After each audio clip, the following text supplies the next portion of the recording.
Technology continues to progress, but science parallels technology.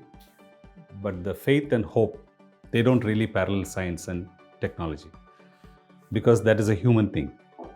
So, what happens is when the science tells you that somebody has 6 months to live, it is not always true. And science tells you because they've studied probably 10,000 people, and out of the 10,000, X number of people lived 6 months, X number lived 3 months, and X number lived 9 months. And they've taken an average and said 6 months is the life expectancy of such a disease.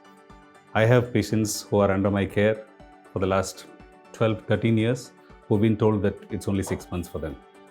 And the reason why they came to us is because they were told they had only 6 months. They didn't know about us. They just wanted a different person and I also scientifically knew at that point that this person has a probability of dying 50% in 6 months. That's how data works.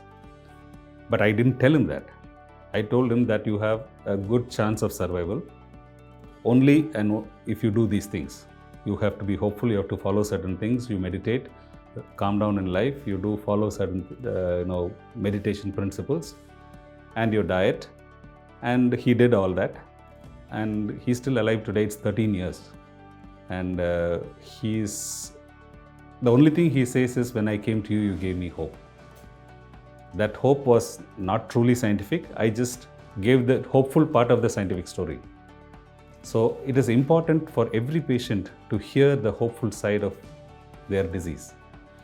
When you don't give them hope, when you say that this patient cannot be treated, that's the end of the road.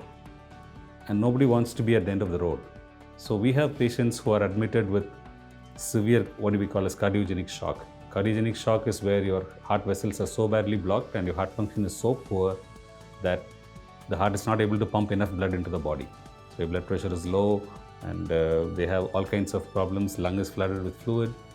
And these patients, when they present to hospital, their mortality is probably 50 to 70%. In the sense, the probability of them dying is 50 to 70% at presentation before you even start treatment. Now, there are two ways to go about it. You can tell them that you're going to die 50 to 70% of the times. Do you want treatment?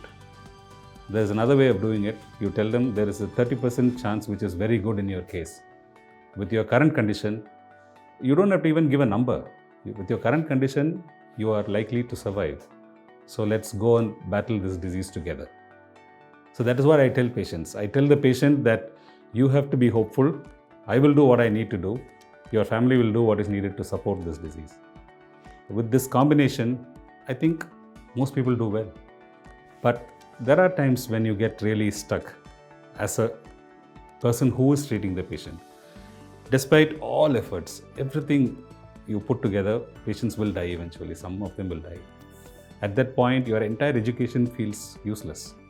You stand there at the bedside and you are completely useless at that point. So these are all great conflicts that come into your head because you are trained to believe that you can do anything.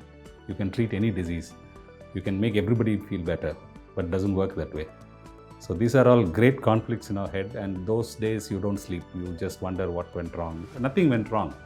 It's just that you are limited by a human power and there is no divine power here. So that is a major conflict in our life.